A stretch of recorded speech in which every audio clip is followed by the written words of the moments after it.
Good morning दोस्तों, चलिए जानते हैं उत्तराखंड की आज की 25 मुख्य खबरों को सिर्फ 10 मिनट में। और वीडियो पसंद आए तो सब्सक्राइब करना ना भूले। भारत पाकिस्तान ताज़ा हालात। जम्मू में हवाई हमले के सायरन बजे, वहीं भारत और पाकिस्तान एक दूसरे पर ड्रोन हमलों का आरोप लगा रहे। जम्मू में धमाकों और हवाई हमले के सायरनों से दहशत फैल गई। भारत ने पाकिस्तान पर ड्रोन हमले की कोशिश का आरोप लगाया, जबकि पाकिस्तान ने 25 भारतीय ड्रोन गिराने का दावा किया। भारत ने कहा उसने 15 पाकिस्तानी मिसाइलें मार गिराईं।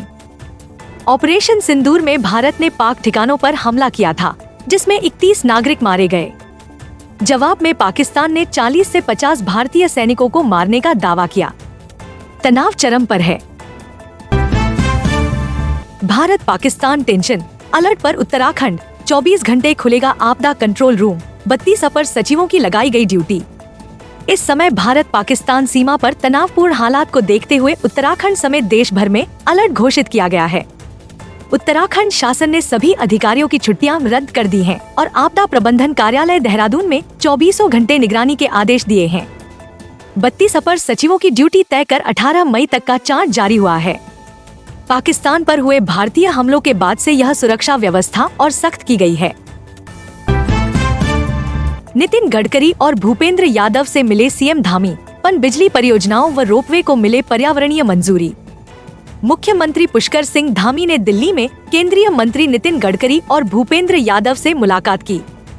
उन्होंने राज्य की सड़क, बिजली और जल विद्युत परियोजनाओं के लिए वन भूमि हस्तांतरण और पर्यावरण मंजूरी की मांग की। गडकरी से प्राथमिकता देने का अनुरोध किया, जबकि यादव से जल विद्युत परियोजनाओं के लिए स्वीकृति मांगी। केंद्रीय मंत्रियों ने सहयोग का आश्वासन दिया। एनसीईआरटी सिलेबस में उत्तराखंड के धार्मिक स्थलों को मिली जगह, जानिए डिटेल। एनसीईआरटी की कक्षा 7 की नई किताब में how the land becomes sacred अध्याय जोड़ा गया है, जिसमें देश के प्रमुख धार्मिक स्थलों की जानकारी दी गई है। इसमें उत्तराखंड के जागेश्वर, केदारनाथ, बद्रीनाथ व हरिद्वार सहित 12 ज्योतिर्लिंग व 51 शक्तिपीठों का भी वर्णन है। यह अध्याय छात्रों को धार्मिक स्थलों की सांस्कृतिक, ऐतिहासिक व आध्यात्मिक जानकारी देने हेतु जोड़ा गया है। उत्तराखंड के युवाओं के पास पीसीएस अफसर बनने का मौका। 123 पदों पर भर्ती के लिए विज्ञप्ति जारी। उत्तराखंड लोक सेवा आयोग ने पीसीएस परीक्षा 2025 के लिए कुल 123 पदों पर भर्ती की विज्ञप्ति जारी की है। आवेदन की अंतिम तिथि 27 मई है। इनमें डिप्टी कलेक्टर के लिए 3, पुलिस उपाधीक्षक के लिए 7, राज्य कर अधिकारी के लिए 17 पद शामिल हैं। मुख्य परीक्षा और साक्षात्कार कुल 1650 अंकों के होंगे। संशोधन की तिथि 3 से 12 जून निर्धारित है। अधिक जानकारी आयोग की वेबसाइट पर उपलब्ध है। स्कूल आने जाने के लिए हर दिन 13,000 से ज्यादा बच्चों को प्रति छात्र 100 रुपए देगी सरकार, आदेश जारी। उत्तराखंड के 13,691 छात्रों को स्कूल आने जाने के लिए रोजाना 100 रुपए मिलेंगे। शिक्षा महानिदेशक झरना कमठान ने जिलाधिकारियों को पत्र भेजकर यह घोषणा की। इसके तहत 779 विद्यालयों को उत्कृष्ट विद्यालय के रूप में विकसित किया जाएगा, जिसमें 603 प्राथमिक और 76 उच्च प्राथमिक विद्यालय शामिल हैं। इस योजना का उद्देश्य दूरस्थ और कम छात्र संख्या वाले स्कूलों में पढ़ने वाले छात्रों की परिवहन समस्याओं का समाधान करना है। खाई में गिरते ही हुए 2 टुकड़े, हेलीकॉप्टर को काटकर बाहर निकाले शव। गंगनानी में हुए हेलीकॉप्टर हादसे में 2 शव हेलीकॉप्टर के अंदर फंसे हुए थे, जिन्हें निकालने के लिए हेलीकॉप्टर को काटना पड़ा। हादसा इतना भयावह था कि हेलीकॉप्टर 2 टुकड़ों में बंट गया और लगभग 200 मीटर गहरी खाई में गिर गया। खोज बचाव अभियान में एसपी सरिता डोभाल और जिलाधिकारी मेहरबान सिंह बिष्ट ने रेस्क्यू टीमों का नेतृत्व किया। 5 घंटे बाद शवों को बाहर निकाला गया, जबकि घायल को जल्दी उपचार के लिए भेजा गया। उत्तरकाशी हेलीकॉप्टर हादसे की होगी high level investigation, CM Dhami ने दिए आदेश।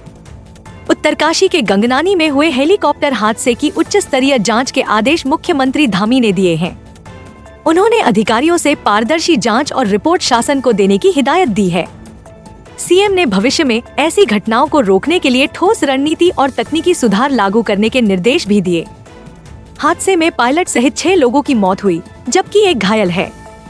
एयरक्राफ्ट एक्सीडेंट इन्वेस्टिगेशन ब्यूरो और DGCA ने जांच शुरू की है। अब पौधरोपण का कितना हुआ काम, सैटेलाइट इमेज बताएगी हाल, मूल्यांकन में होगा इस्तेमाल।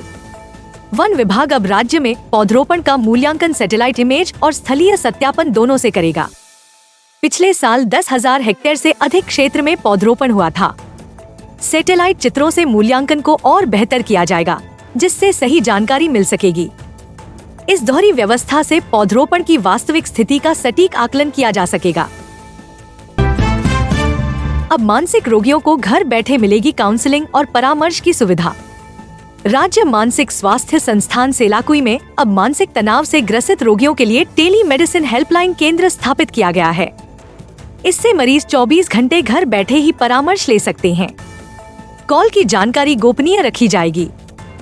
राष्ट्रीय टेली मानसिक स्वास्थ्य कार्यक्रम के तहत मानसिक स्वास्थ्य सेवाएं सरल और गोपनीय तरीके से प्रदान की जाएंगी। निदेशक स्वाति भदौरिया ने सिस्टम की कार्यक्षमता का परीक्षण भी किया। इंडियन आर्मी के सम्मान में उत्तराखंड कांग्रेस निकालेगी तिरंगा यात्रा, जानिए कौन कौन होगा शामिल। पहलगाम हमले के बाद भारतीय सेना ने पाकिस्तान स्थित आतंकवादी ठिकानों को नष्ट करके वीरता और साहस का परिचय दिया। इसके उपलक्ष्य में कांग्रेस पार्टी 9 मई को तिरंगा यात्रा निकालेगी। यात्रा का नेतृत्व कांग्रेस प्रदेश अध्यक्ष करेंगे। कांग्रेस प्रवक्ता शीशपाल बिष्ट ने कहा कि पाकिस्तान प्रायोजित आतंकवादियों द्वारा पर्यटकों पर किए गए हमले के बाद भारतीय सेना ने उन्हें मुंहतोड़ जवाब दिया, जिससे पूरे देश में उत्साह का माहौल है। उत्तराखंड में आज भी होगी धुआंधार बारिश, इन 3 जिलों में है ऑरेंज अलर्ट। उत्तराखंड में बारिश का सिलसिला जारी है और 13 मई तक इसका प्रभाव बना रहेगा। मौसम विज्ञान केंद्र के अनुसार 8 मई को राज्य के 11 जिलों में बारिश का अनुमान है, जिनमें गढ़वाल और कुमाऊं मंडल के कई जिले शामिल हैं। पिथौरागढ़, बागेश्वर, अल्मोड़ा, चंपावत और नैनीताल में बारिश के साथ आंधी तूफान और ओलावृष्टि का अलर्ट जारी किया गया है। 13 मई तक यह सिलसिला जारी रहेगा और मई के 10 से 11 को राज्य भर में बारिश हो सकती है। ऑपरेशन सिंदूर के बाद इंडो नेपाल बॉर्डर पर अलर्ट, SSB हुई चौकन्नी, संदिग्धों पर नजर। भारत पाकिस्तान के बीच बढ़ती तनाव के कारण उत्तराखंड में सुरक्षा कड़ी की गई है। उधम सिंह नगर और चंपावत में नेपाल सीमा पर SSB और पुलिस पेट्रोलिंग बढ़ा दी गई है। ऑपरेशन सिंदूर के तहत पाकिस्तान के आतंकवादी ठिकानों पर हमले के बाद सुरक्षा अलर्ट किया गया है। सुरक्षा एजेंसियां चौकस हैं ताकि सीमा पर कोई लापरवाही न हो। उत्तराखंड पुलिस भर्ती में आयु सीमा में छूट मामले में सुनवाई, हाई कोर्ट ने सख्त लहजे में दिए ये आदेश। नैनीताल हाई कोर्ट में उत्तराखंड पुलिस भर्ती आयु सीमा में छूट के मामले की सुनवाई हुई। कोर्ट ने राज्य सरकार से लिखित शपथ पत्र के माध्यम से अपना पक्ष प्रस्तुत करने को कहा है। याचिकाकर्ता ने आयु सीमा में छूट की मांग की है, क्योंकि भर्ती विज्ञप्ति हर 4-5 साल में जारी होती है, जिससे योग्य युवा आयु सीमा से बाहर हो जाते हैं। याचिका में आयु सीमा 22 से बढ़ाकर 25 वर्ष करने की मांग की गई है। पहलगाम का बदला, ऑपरेशन सिंदूर को समर्पित रही ऋषिकेश की गंगा आरती, विदेशी पर्यटकों ने भी लहराया तिरंगा। ऋषिकेश के परमार्थ निकेतन में गंगा आरती ऑपरेशन सिंदूर को समर्पित की गई। यह आरती भारतीय सेना के शौर्य और भारत की संप्रभुता की रक्षा में उठाए गए साहसिक कदम को श्रद्धांजलि थी। स्वामी चिदानंद सरस्वती ने इसे युद्ध तब बताया और कहा कि भारत शांति चाहता है, पर आत्मसमर्पण नहीं। देशवासियों ने दीप जलाकर तिरंगे के समक्ष वीर सैनिकों के साहस को नमन किया। विदेशी पर्यटक भी इस आयोजन में शामिल रहे।